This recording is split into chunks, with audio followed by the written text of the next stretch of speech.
to me. It happens. I did a pretty good job of explaining it to you before, I mean in the video, but I'll add a few other details. What's up with those guys? We'll also talk about some other things. There's some things in the news that isn't a bad idea to talk about.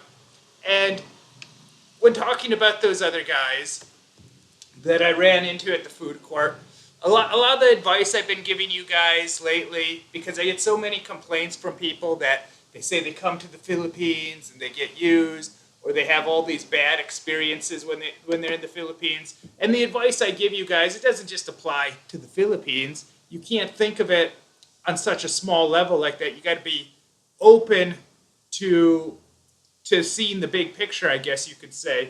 And one of the things I've really been talking about a lot lately is how if you don't want to have some of these bad experiences, you got to go to better places where you're going to be around better people. And I'll be honest, the food court at SM Mall, it's not the highest end eatery, and you're probably not going to come in contact with a lot of the really progressive people of the country, but it's really close to where I live. The food is good, the food is cheap. It's whenever I'm hungry, I can just walk right over there and get a quick bite to eat. But that day, I was having kind of a bad day. And the reason I was having a bad day is it's something involving videos. I shot a lot of footage for you guys. Somehow when I was transferring it on my computer, it got corrupted and I lost a lot of the footage that I had for you guys. And so that really frustrated me. I don't get angry easily. I don't lose my cool easily. But one thing that does upset me is when I lose, or when something goes wrong when I'm making a video. And so that really got me in a bad mood. Then I said, you know what, I'm not going to deal with this right now. I'm going to head over to Trinoma. I'm going to go to this chicken restaurant, relax, get a bite to eat. And I went over there, and I had kind of a frustrating experience. I get there, and they're pretty much out of chicken. And I said, hey, are you guys going to have some more chicken? And typical Filipino service response, the girl goes to me, yes. But to me, it should be, yes, we'll just wait, or yes, we'll have some, whenever they're going to have some. So she said, yes. But I'm standing there, like she thinks it's the end of the conversation saying yes. And I'm like, when are you going to have more? I didn't say that in a rude way, but I said, when? And she said, in 30 minutes. And to me, that was too long to wait because I was really hungry. It was about 4 p.m. at that point, or almost 4 p.m., and I hadn't eaten it all that day. And so I just decided I wasn't going to eat there. And then I said, to heck with it. I'm just going to go to the food court. I'll get some shawarma. I love the shawarma. They have a really good shawarma place there. It's cheap. It's pretty filling. I like shawarma because it's kind of like a burrito, and I like to eat burritos all the time. And so basically I went there, and I got my shawarma. I had my bottle of Coke already, and I sit down. The tables are kind of side by side, and I sit down, and I notice these people because I'm always aware of who I'm around. I see there's a foreign man, a white man, and he's with what appears to be a family. He was actually with an older lady that I'm assuming was either his girlfriend or his wife, and some young ladies, like maybe 18 to early 20s. And so I just assumed they're family, but the table I sat in was totally empty. They didn't say anything right away. And as I grabbed my shawarma, I'm about to dig in and take a bite out. And that's when the guy said, his exact words, I believe, were, first he goes, shh, shh, shh, you got to leave because we have a horde of people coming. I believe that was his exact words, actually. And I'm a nice guy, and I don't have a problem moving if they have it reserved. But the thing was, he goes, shh, shh, shh, like he's shooing away an animal, and a very disrespectful thing. I had a lot on my mind. Like I said, all I wanted to do is eat and relax. And I was, thinking about, oh man, I lost that footage that I wanted to share. It was important because it kind of helped complete the story of the video I was working on. But I get up and I walk away and I sit down, and then I think to myself, wait a minute, why did I just leave? That's and I don't have an ego, I'm not looking for trouble ever, but in reality, I should have just said to the guy, well, they're going to have to find another place to sit down. Because realistically, and I'm not looking to fight the guy, because even though I showed him in the video, I don't think it showed exactly how bad a condition. Obviously, he's a lot older than me, and he was actually obese. He was in poor health. By obese, I mean like not just fat, but I mean like where it's really affecting your health in a negative way. So I'm sure he wouldn't want to fight, and definitely I don't want to beat up some old guy that's in bad health. But I could have just stood. But when I went back there, I walked back there, and I'll be honest with you, full confession, I'm a peaceful dude, but when I walked back there, I just kind of wanted to look at the guy, and I actually was going to get him on video, not because I want to embarrass him. That's not my point for making the video about him. Just to share a story with you guys is my real point. I still don't, I'm not looking to embarrass the guy, but I thought, you know, maybe I should get some video of this guy as I walk by discreetly, just so in case I want to put that in the video. I'm actually glad I did, because on the video, I think the number one comment, or the word that's used most in the comments on that video, is douche. And it was very fitting, because you can tell when you look at the footage, actually, he puts off a very arrogant vibe to him, like he's almost like he thinks he's a tough guy, despite being an old guy in really bad shape. He puts off this vibe like he's the alpha male, which in reality, there's the biggest gorilla in that place is me. You know, let's face it. There's only one alpha male there, and that would be me. Not to sound cocky or anything, but, and then there was the other guy. Here is what happened was, then one of the table kind of behind them was open. So I sat down there, and I kind of wanted to see if they would say something. But he'd kind of look over at me, give me a dirty look. And then there was that other guy in the purple shirt that you saw in the video, whose girlfriend like turned around and smiled at me. Actually, all the girls they were with kept smiling in a very flirtatious way with me, which I didn't even expect, but that was kind of funny. And I couldn't get all of them on camera, though, because I was trying to record discreet, and I was doing it with that Vixia Mini, which is a very discreet camera, but especially the Western guys, they might have been a little bit more wise. But that was kind of the backstory on it. I shouldn't have moved, but people were very supportive in the video. I thought about not even releasing the video because I didn't want to, you never know how people are going to react sometimes when you do a video, even if you have the best intentions. People might see something and, react very negatively to it and say, hey, it's your thought. I didn't want to look like a wimp, because actually I did walk away after he was rude and didn't say anything. So I didn't want to, and I also didn't want to come off as a complainer. So what do you think of the whole ordeal? Well, basically I wasn't around when that happened. I was telling Travis, if I witnessed it, maybe I could have either ignored it, or maybe I could have at least said something towards that rude guy in a nice way, because I think it is rude. I know the feeling of like being like that, so I would completely understand how that feels. I wonder if that rude guy would want to be treated that way as well. Who knows? And while you were talking, I'm sorry guys, I had to fix something here.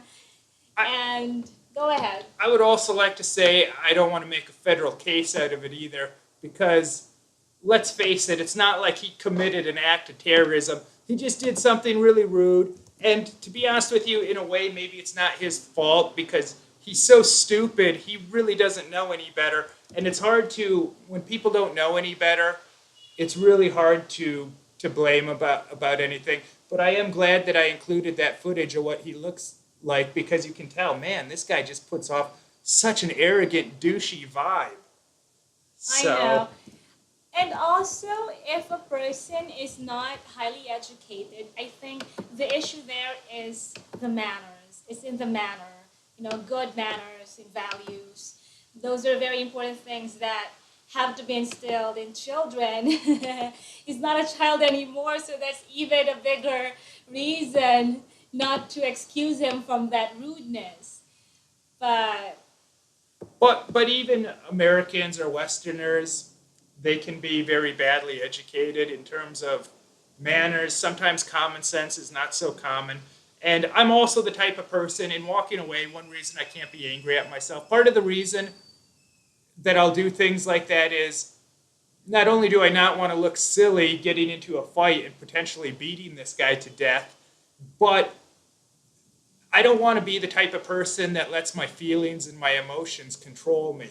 To me, that's very much a sign of weakness if you're the type of person that gets all emotional and has a blow up. And actually, there was an incident a year ago when I was on Vice Gandha's show, actually, when I was there to do a certain thing, but then he altered the script, and you were actually recording from the audience. We have video of it on this channel, and he said something to you, but that wasn't part of the deal, and it's not what I went there. He made some jokes about you, and for a second there, I'll admit, I thought about grabbing Vice by the throat and throwing him down on the stage in front of everyone, but then I thought, you know what, Travis, you don't want to overreact. Who knows? I'm sure that would have been a news-making thing if I assaulted Vice Gandha on a show. But I thought, you don't want to overreact. Remember, this is just kind of his style. Don't make too big of a deal of it. And a lot of people saw that because it has over 400,000 views on this channel, the raw video that we uploaded. And people actually, it made Vice look bad because it shows what his character is, But you know what? I don't have any hard feelings towards Vice over the whole thing. To me, it's water under the bridge. I wouldn't hold a grudge about it. Nothing like that. But Vice Ganda and I think other comedians like him, they usually do some things like that In the Philippines, yes. in the comedy bars and stuff like that. So it wasn't a new thing to me, but it was a surprise, or maybe I wasn't surprised. I just did not expect that viewers, people who saw the video would react that way, that they got angry at Vice, saying that what he did was not right, But I guess that's how he thinks is a good way to make people laugh, embarrassing other people. But yeah, it's in the past, so everything's fine. Well,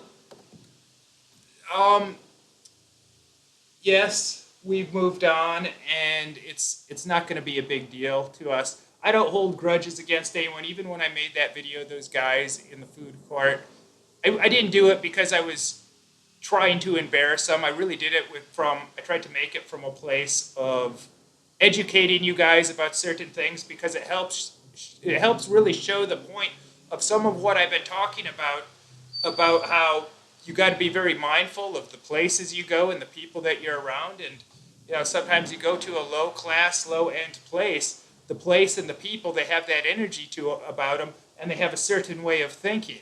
And I'm not just trying to say it's like rich people are better people than poor people or whatever. That's not what I'm saying. But I am saying be conscious, be aware of where you're going and the people around you and what types of vibes you're putting off. And, that's the main thing that I want to say with that. And we had a viewer, Jack, who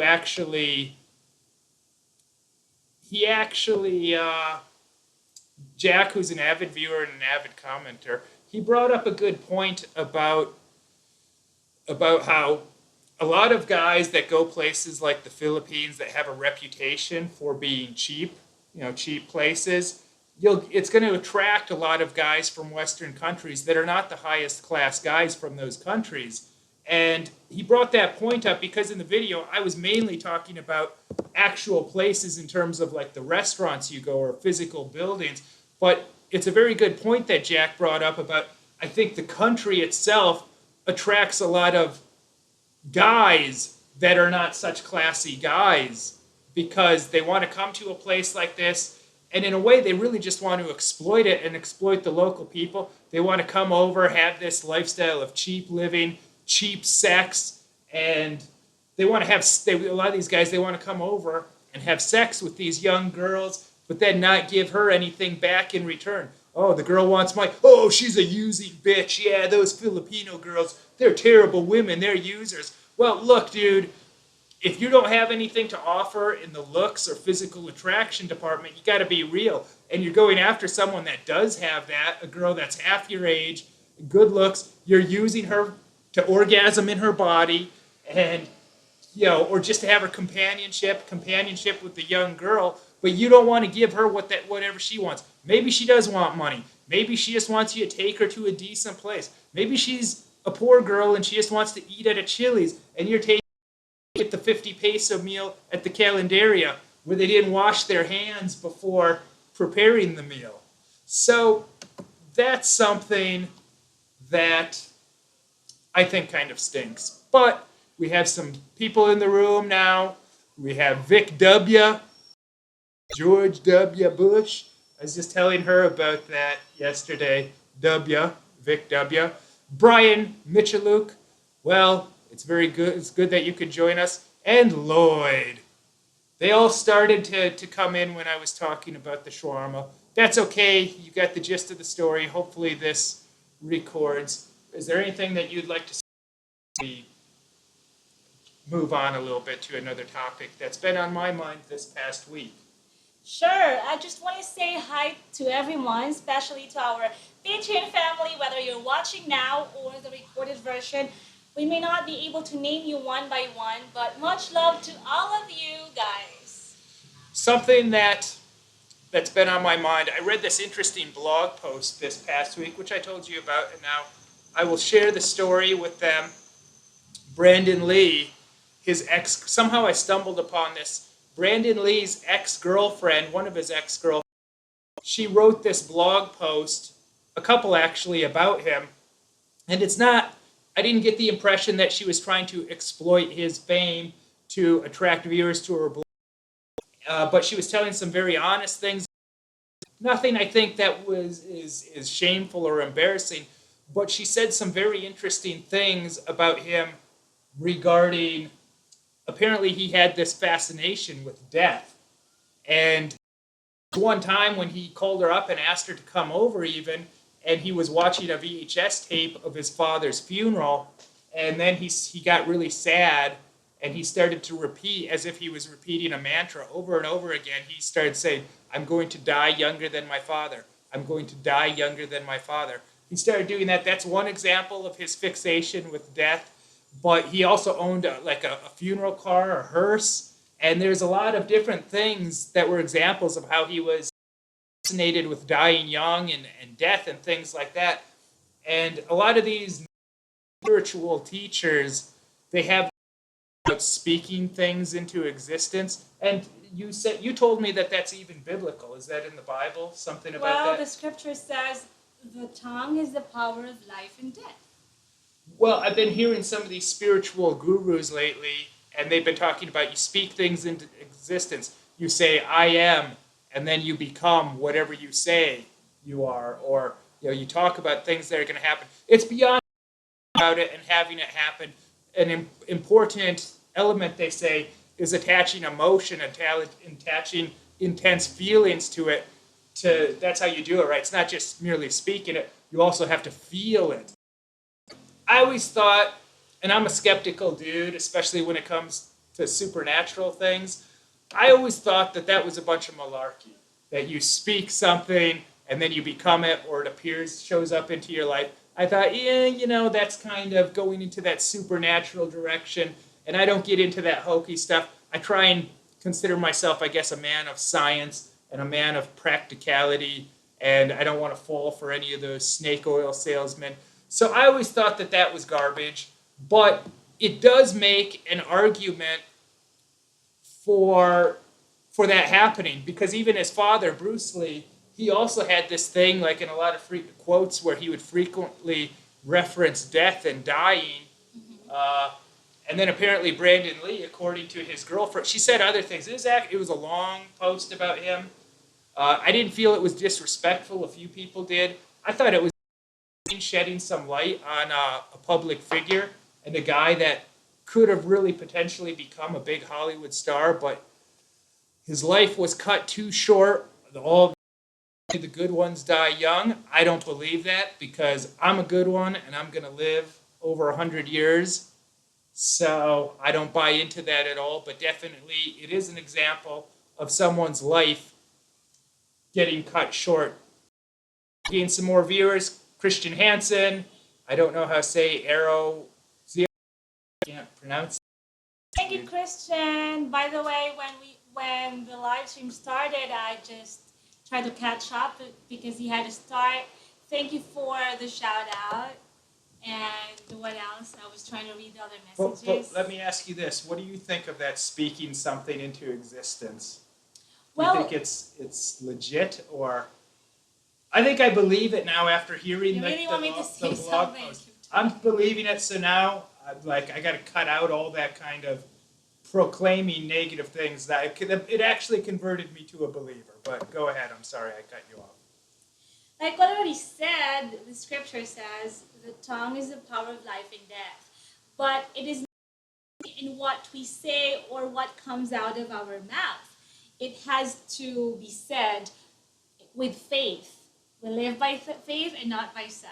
And when I say faith, when you believe that what you are saying will happen by God's grace, you put your faith not because you can make it, not because it can be made possible by other people, although other people can be God's instrument to make that happen. So you have to have faith to make something happen when you try to say it, when you declare it, when you claim it and receive it. And I do it, claim and receive it in God's name. This is how it works. And for me, I could share a lot of testimonies how God has worked in so amazing ways just by, claiming and receiving what I've asked, even when I'm not seeing it happen. And when you say faith, as I was saying before about how you have to attach feeling and emotion to it, that's basically what faith is. Faith is in something, and really when you have belief, you are attaching. It's just like that how he kept repeating when he was saying, I'm going to die younger than my father, I'm going to die my father. He wasn't just speaking the words, he was in a state of emotional sadness and like really a very strong emotion he was attaching to that, and the strong belief or faith that he was putting into that. So that's kind of how it worked. But that's not the only instance, as she pointed out in her life, in the 1 year that she dated him, that she saw of that stuff. But he did really. So I think that there could be something into calling something into existence to it. Either way, he died under weird circumstances, just as his father had. So. But the thing is, whenever we can always ask for things, and we can always have these kinds of plan or goals. Especially for artists. Yeah, well, anyway, what I point out is not everything that we want, not what God wants for you and me. And it's real that even when there are things that happen to us that we don't really want, and we think like it's taking so long before we achieve what we really want to achieve or what we want to happen, especially if we're doing everything that we can. God's time, God's ways are way perfect and beyond whatever we ask or imagine. And you know what? This is not only my word, this actually. And you mentioned about believing. Yes, the scripture also says, believe and it will happen. But like what I said, what we ask will always be best to align them to what God is trying to lead us to. So you're saying God has a master plan. Of course. And his plan included killing both Bruce and Brandon Lee. I don't say saying? That. It's not like he wanted them to be killed. I don't know. What I'm trying to say is, no, I'm not actually, I don't have them in my mind when I said what I just said. What I'm trying to say is, when we ask for something, when we claim something, when we plan something, when we aim for something, let's also pray and ask God's guidance if it's really what he wants for us. Sometimes it takes a long time. We get to experience a lot of storms before we even realize this is not really what God wants for me. But whatever storms that happen, they can ways to polish us, our character, to be prepared for that big thing for us. Continue this. Nicola wants me to mention him So I I mentioned was them. actually I actually wanted to read like the guys on the names of everyone who are leaving comments right now, but you're busy But with I just something. want to continue on before, like on this particular gap of the subject matter. Uh, of course, I love Bruce Lee. He was definitely a one of a kind. His son really had a lot of potential. Uh, in a very different type of way because he's a different type of guy. He had acting talent, like real talent and love and passion for the craft of acting. And if he would have lived, who knows? I could have seen him being almost like a Robert Downey Jr. type, like at that level of acting. And it's kind of interesting when you think about it. But because both those guys died at young ages, we're missing out not only on having two great guys in this world that really contribute something, but we missed out on so many great films that could have been made. I mean, each guy, they both only really made a few movies before death, and especially Bruce Lee. One of the things that's really tragic about him, he never really got to make a great film. The only thing that was good at all about his movies, and the only reason his films are at all notable, is because he's in them.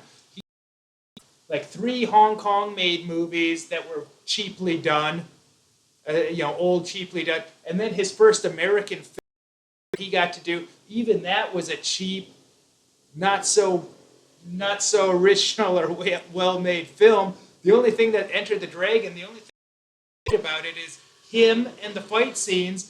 The storyline is a rip off of an old James Bond movie, and it's just the movie's not really. It's not a good film, except he's in it and he's so great. That's but he lived on and made more movies. People wouldn't even talk about those movies. Those would have been his worst work as he was coming up. But we got some. Who's in the room? So Vic is from Baltimore, and he's watched me since his second trip to the Philippines last April. Well, thank you for joining us, Vic. Nicolo, Brian, of course, F. Rafael Guerrero. He's been subscribed for 4 to 6 months, and he enjoys watching. So thank you guys for joining us. And I think, going back to my other point, I think that the lesson is don't obsess or thinking about the bad things, which maybe they weren't even that bad. Maybe they wanted it and they attracted it. Because according to what the girlfriend said, he had a fascination not only with death, but also like figures that died too young. Not just his dad, but people like James Dean. And he would do things like ride his motorcycle. He lived in a dangerous neighborhood, but refused to like lock his door, put good locks on his door, something like that. So it's almost like he was trying to make it happen. And in the end, maybe somehow, in some strange way, he got what he wanted. But I can't claim to get inside his head, but I can say that blog post by his ex-girlfriend, who also apparently dated David Schwimmer from Friends. Really? So I guess I need to go date her, and then maybe my career will. I need to date her, break up with her, or have her break up with me, and then watch my career explode. She's like Dane Cook in that one movie, Good Luck Chuck, where he sleeps with the woman, and then the next thing, then right after that, she meets the love of her life and ends up married. So they all want to sleep with him just so they could find the man of their dreams.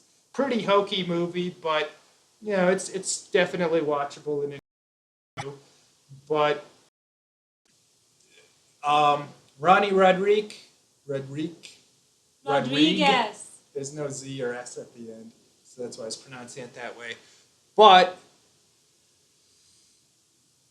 speaking of these tragic figures that ended too young, the film Rebel with has been showing on TV a lot lately, and we watched it. I've seen it before, but probably over 10 years ago.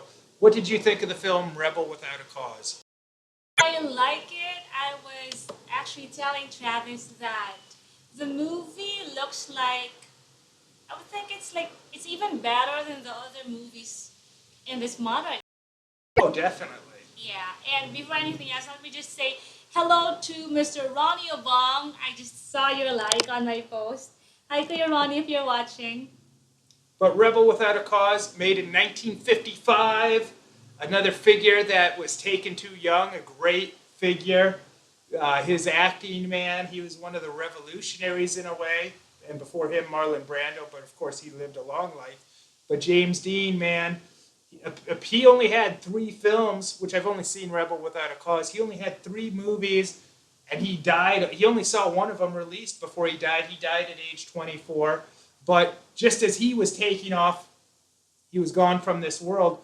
But that film, Rebel Without a Cause, it still holds up today, even though it's made in 1955. But it's great because he's in it. I mean, it's an all-around great movie, but definitely James Dean, man, he really knocks it out of the park in that one. But I was thinking when watching it, because it's from 1955, and I don't know if you've seen the film, but thinking of that, boy, black people, especially black people at the time when it came out in the 50s, they must have found this movie totally unrelatable because it's definitely a movie. It's a movie by white people and for white people because the movie deals with these teenagers, these high school kids that are middle class white kids, and they really have these great lives. They have I mean, their lives seem almost so perfect, but because of that, because their lives are so good, it's almost like they're kind of complacent and they're really, they want excitement. It's kind of like that scene before they do that chickie run. James Dean's nemesis, he actually confesses to him in private, I actually like you. And James Dean's character says, well, then why are we going to do this? And the guy says to him, well, you got to do something. And that's very theme of the movie. They have such great lives, these kids, but they want to cause trouble because they really want excitement so bad. They're bored of having everything so good. They live in nice houses. They drive nice cars. They have nice clothing. They go to a nice school. But they have to cause trouble and get it. There's a knife fight. Then they do that chickie run by the cliffs. It's just they're dying, not dying, but actually, a couple guys in the movie die. So they're literally dying just for some excitement. And the title, Rebel Without a Cause, is so fitting for the film because he's a rebel. But really, there's no cause for it. Because what are you rebelling against, dude? Everything's great. So the movie's about teenage angst of these middle-class white kids that just have these really awesome lives, especially when you compare it to people from the third world. But I can imagine black people watching that movie going like, man, what is this? I'm not trying to imitate a black guy there, but they'd be going, man, this movie, they couldn't understand it maybe because it'd be so unrelatable to watch a bunch of white kids that have awesome lives like this, but yet they're kind of complainers and they're down, But that's a movie that definitely holds up over the years. I think you can watch that movie 50 years, the movie's over 50 years now, another 50 years in the future, and it's just going to be as great as it is today. It's going to be as great as it was in the 50s when it came out. And as you pointed out, it's better than what you see in the movies these days. Asks. I was going to say something before, but Go ahead. Go ahead. I wish the characters in the movie, in real life, and in that time, could have known how it would be like for children in the Philippines, just like the street children, the beggars, the homeless people. Because if they only knew that, they would really be able to consider themselves and not just waste their lives. Well, you wouldn't have much of a movie. I if know, that were I'm just the case. saying. He could have been a rebel with a cause and tried to help poor people like Mother Teresa or whatever. I don't know. That would be a very different type of movie. But it's funny, one of the appeals to it too, like over the years, it seems like women almost like it more than males. And how could they not? There's a very central female character in it, the teenage girl who has issues with her father not loving her or wanting to show affection to her. That's her issue. But also, of course, there's James Dean, who is such a hunky, sexy guy. And you pointed out to me that he looks like two people, and I never realized this until you pointed it out. James Dean actually kind of looks like two people. One is Brad Pitt. He definitely has a resemblance to Brad Pitt, but he also kind of looks like a young Jean-Claude Van Damme. Like if you see like Jean-Claude Van Damme in Bloodsport, like that era, he does have a bit of a resemblance to Jean-Claude Van Damme. Yeah, but with that, despite the resemblance, James Dean still looks better. Well, he was definitely a big hot stud. Do you think, in guys, his day. James Dean looks better than Travis Kraft? Well, I gotta get my hair done. I gotta do I need the pompadour in full swing before they. Come on, I haven't did my hair yet. I gotta get the pomp going.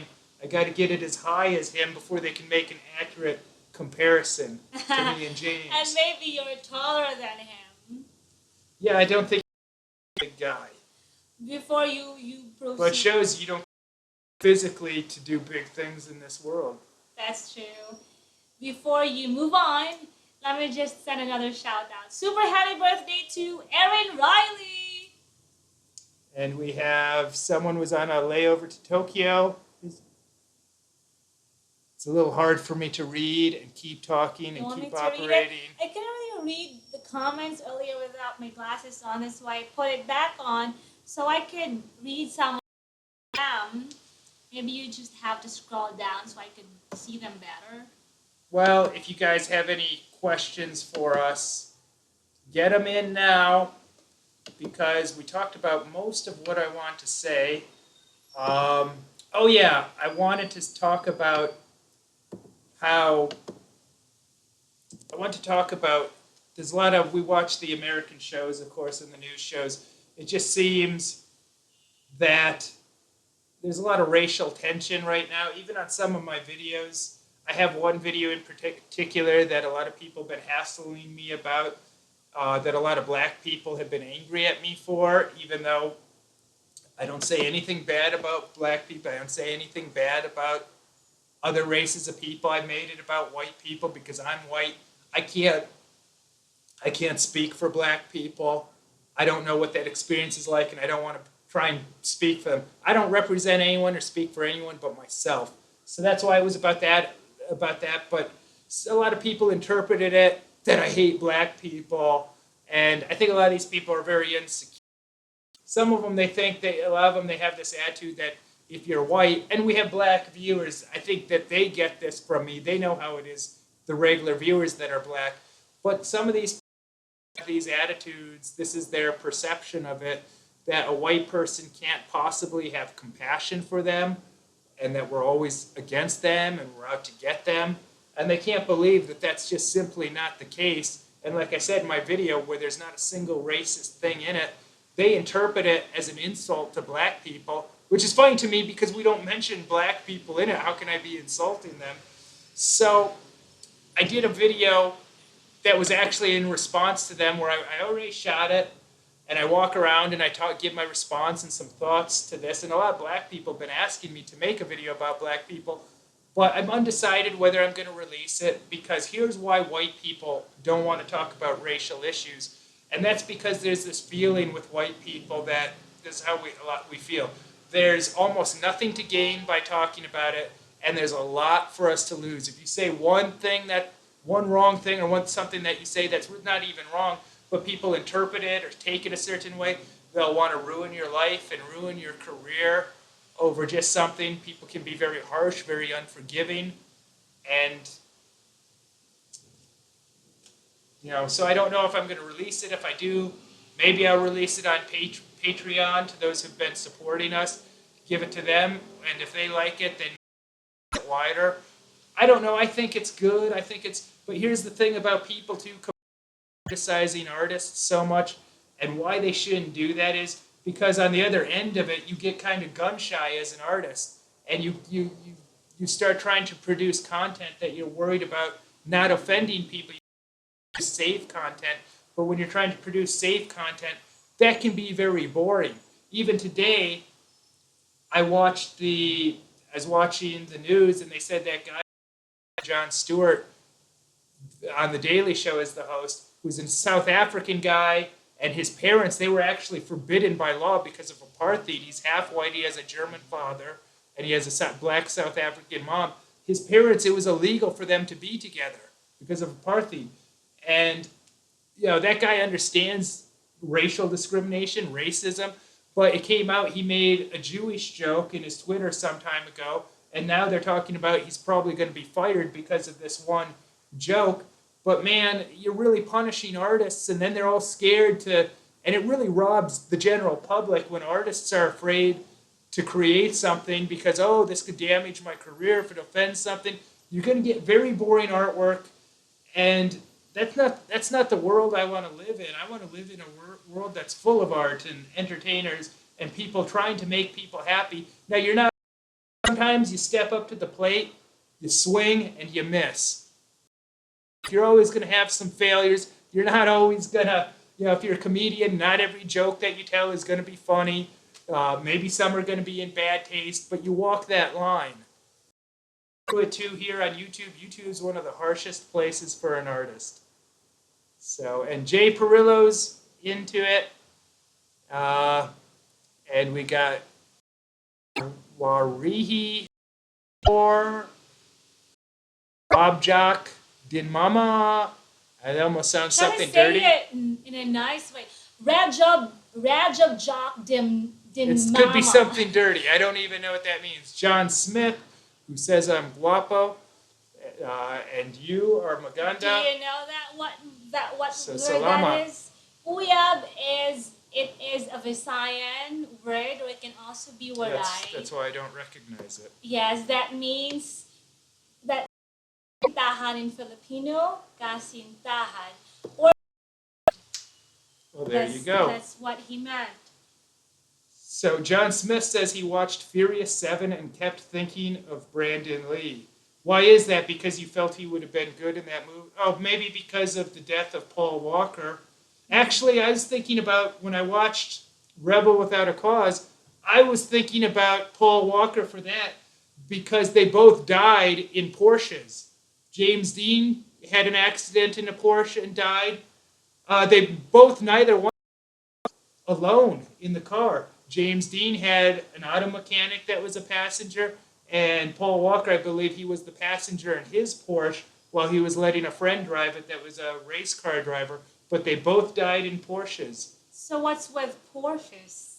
Don't buy one, I guess, because apparently they're not too safe. Maybe not good. They go fast, but maybe they're not too safe when they crash. So I'm not a big. So now we got to be worried about Jerry Seinfeld, I guess. He has a lot of those, right? Jerry Seinfeld, yeah, he probably has 30, 40 Porsches. How about Jay Leno? Jay Leno has some Porsches. Jay Leno has a lot of good stuff, though, and he has that car show. He has that car show on YouTube, and I believe they started airing it